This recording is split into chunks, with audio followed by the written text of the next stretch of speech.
तर नमस्ते, मी आताच घरी आलो आहे आणि दिवसभर माझं टेन्शन होतं ते मला जरा हलकं करायचं आहे. कारण तुम्हाला माहिती आहे आम्ही चाललो आहे फिरायला आणि मला असं कळत नाही की माझं टेन्शन मी हिला कसं देऊ. आम्ही लेट बुकिंग केल्यामुळे आमची तात्काळ तिकीट काढणार असते आणि आपली तात्काळ तिकीट बसलेली नाही आहे.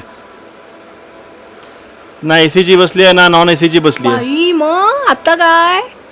आणि कोणाच्या तिकीट बसले नाहीत. आमच्यासोबत अजून 10-12 जण होते, त्यांच्यावर बसले नाहीत असं आम्हाला कळलं. त्याच्यामुळे ॲडजस्टमेंटवर सुद्धा आम्ही जाऊ शकत नाही आहे. त्याच्यामुळे दिवसभर मी माझं ऑफिसच्या कामाचं टेन्शन, एका मोठ्या मिटिंगचं टेन्शन सोबत हे टेन्शन घेऊन आतापर्यंत असं चाललोय संध्याकाळपर्यंत. इकडे मी सकाळपासून बॅग भरते, शॉपिंग करते, हे घ्यायचंय ते घ्यायचंय.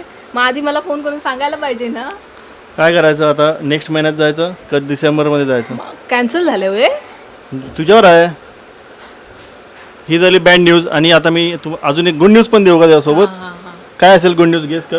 No idea. आपण गावी जातोय? नाही, जायचंच आहे. मी फ्लाईटची तिकीट बुक केली आहेत. काय?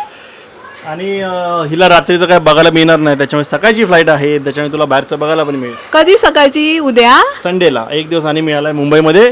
तर आम्ही संडे सकाळी चाललोय. मी विमानात पहिल्यांदा माझ्या बसणार बायकोचा आहे. पहिला विमान प्रवास. हे मला आधीपासून वाटत होतं असं, पण मी म्हटलं की ठीक आहे जाऊन दे, पॅकेजमध्ये रेल्वे आहे तर रेल्वे आहे. बट जे मनात होतं माझ्या तेच घडलं. बट फ्लाईटने न्यायचं होतं बायकोला फर्स्ट टाइम फिरायला जाताना.